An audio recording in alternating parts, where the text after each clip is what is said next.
Hi hello అండి అందరు ఎలా ఉన్నారు బాగున్నారా? సో ఈరోజు వీడియో వచ్చేసి క్యాబేజ్ కర్రీ అండి. ఈ క్యాబేజ్ కర్రీ అనేది ఎలా చేయాలి, ఎలా చేస్తే బాగా టేస్ట్గా ఉంటుంది, ఎలా చేస్తే బాగా రుచిగా ఉంటుంది అనేది ఈ వీడియోలో అయితే చెప్తానండి.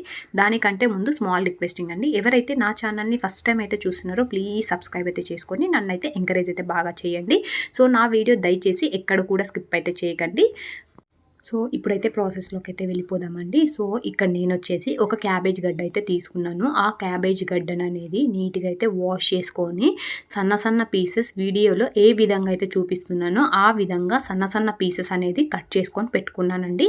సో ఇప్పుడైతే ఒక ప్యాన్ అయితే పెట్టుకున్నాను. ఆ ప్యాన్లో వచ్చేసి ఆయిల్ అనేది యాడ్ చేస్తున్నానండి. సో మీరు తీసుకున్న క్యాబేజ్ని బట్టి మీరైతే ఆయిల్ అనేది యాడ్ చేసుకోండి. సో నేనైతే ఇక్కడ వచ్చేసి 2.5 టేబుల్ స్పూన్స్ ఆయిల్ అయితే నేనైతే యాడ్ చేసుకున్నాను. ఆయిల్ అనేది బాగా వేడయ్యాక ఇందులో నేను వచ్చేసి 3 ఆనియన్స్ అయితే కట్ చేసుకొని పెట్టుకున్నానండి. ఈ 3 ఆనియన్స్ పీసెస్ అనేది ఇందులో అయితే యాడ్ చేసుకున్నాను.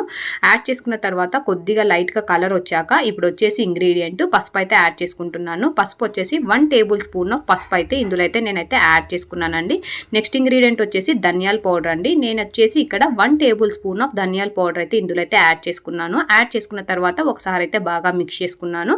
అండ్ నెక్స్ట్ ఇంగ్రీడియంట్ వచ్చేసి ఇందులో నేను 1 టేబుల్ స్పూన్ ఆఫ్ మెంతి పౌడర్ అయితే యాడ్ చేసుకున్నానండి. యాడ్ చేసుకున్న తర్వాత ఒకసారి అయితే బాగా మిక్స్ చేసుకున్నాను. అండ్ నెక్స్ట్ ఇంగ్రీడియంట్ వచ్చేసి అల్లం వెల్లుల్లి పేస్ట్ అండి. సో ఇక్కడ వచ్చేసి 1 టేబుల్ స్పూన్ ఆఫ్ అల్లం వెల్లుల్లి పేస్ట్ అయితే యాడ్ చేసుకున్నాను.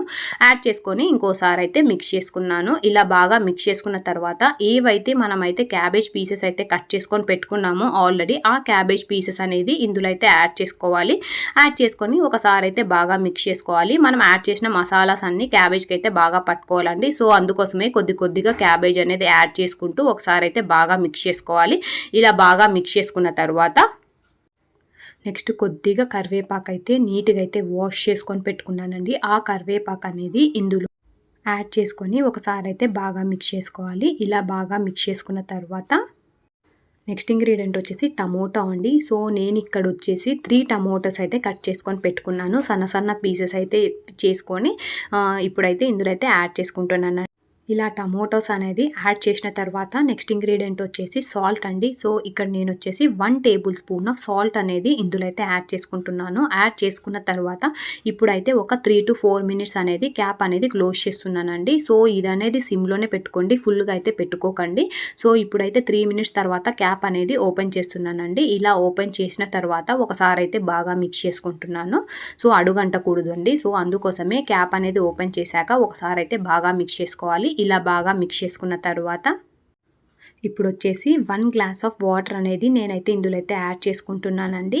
సో ఇలా 1 గ్లాస్ ఆఫ్ వాటర్ అనేది ఇందులో యాడ్ చేసేసుకొని ఒకసారి అయితే బాగా మిక్స్ చేసుకుంటున్నాను. అండ్ నెక్స్ట్ ఇంగ్రీడియంట్ వచ్చేసి పచ్చిమిర్చి అండి. సో నేనైతే 5 పచ్చిమిర్చిస్ అయితే తీసుకున్నాను. ఈ 5 పచ్చిమిర్చి అనేది మధ్యలో అయితే కట్ చేసుకున్నాను. కట్ చేసేసి ఇందులో అయితే యాడ్ చేసేసుకున్నాను. తర్వాత కొద్దిగా వాటర్ అనేది యాడ్ చేసుకున్నాను. అండ్ నెక్స్ట్ ఇంగ్రీడియంట్ వచ్చేసి కారం అండి. సో నేను వచ్చేసి 2 టేబుల్ స్పూన్స్ ఆఫ్ కారం అనేది ఇందులో అయితే యాడ్ చేసుకున్నాను. యాడ్ చేసుకున్న తర్వాత ఒకసారి అయితే మళ్ళీ క్యాప్ అనేది క్లోజ్ చేశానండి. ఇది బాగా మగ్గాలి. సో అందుకోసమే ఒక 3 to 4 మినిట్స్ అనేది క్యాప్ అనేది క్లోజ్ చేసుకోండి. 3 to 4 మినిట్స్ తర్వాత నేనైతే క్యాప్ అనేది ఓపెన్ చేశాను. ఓపెన్ చేసిన తర్వాత ఒకసారి అయితే బాగా మిక్స్ చేసుకున్నానండి. సో ఒకవేళ క్యాబేజ్ కనుక ఇంకా ఉడకాలి, ఇంకా మగ్గాలి అని అనుకుంటే మాత్రం మళ్ళీ కలబెట్టిన తర్వాత ఒకసారి అయితే క్యాప్ అనేది క్లోజ్ చేసి మళ్ళీ ఒక 3 మినిట్స్ అయితే పెట్టండి. సో అదైతే నీట్గా అయితే మగ్గుతుంది. సో ఇప్పుడు నేనైతే 3 మినిట్స్ పాటు అయితే పెట్టాను. ఇప్పుడైతే క్యాప్ అనేది ఓపెన్ చేశాను. ఓపెన్ చేసిన తర్వాత ఒకసారి అయితే బాగా మిక్స్ చేసుకుంటున్నానండి. ఇలా బాగా మిక్స్ చేసిన తర్వాత ఒకసారి అయితే ఇంకొక 2 మినిట్స్ అయితే పెట్టుకున్నాను. సో ఇప్పుడైతే క్యాబేజ్ అయితే మగ్గిపోయింది. సో అంతే అండి ప్రాసెస్. సో ఇప్పుడైతే గార్నిష్ అయితే చేసుకుంటున్నాను. కొద్దిగా కొత్తిమీర అయితే నీట్గా అయితే వాష్ చేసుకున్నాను. చిన్న చిన్న పీసెస్ అయితే కట్ చేసుకొని ఇందులో అయితే యాడ్ చేసుకున్నాను. యాడ్ చేసుకొని ఒకసారి అయితే బాగా మిక్స్ చేసుకున్నాను. ఇంతే అండి, సింపుల్ అండ్ ఈజీ అన్నట్టు క్యాబేజ్ కర్రీ అనేది. సో మీరు కూడా కొత్తగా ట్రై చేయాలి అని అనుకుంటే, చాలా టేస్టీ క్యాబేజ్ కర్రీ కావాలి అని అనుకుంటే మాత్రం ఇలా అయితే ట్రై చేయండి. చాలా టేస్ట్ వస్తుంది. అండ్ ఈ ప్రాసెస్ వచ్చేసి జస్ట్ 7 to 8 మినిట్స్లో అయితే ప్రాసెస్ అయితే కంప్లీట్ అయితే అయిపోతుందండి. చాలా టేస్ట్ అయితే వచ్చింది. నన్నైతే ఎప్పటికీ ఎంకరేజ్ అయితే చేయండి. థ్యాంక్ యూ సో మచ్ అండి అందరికీ.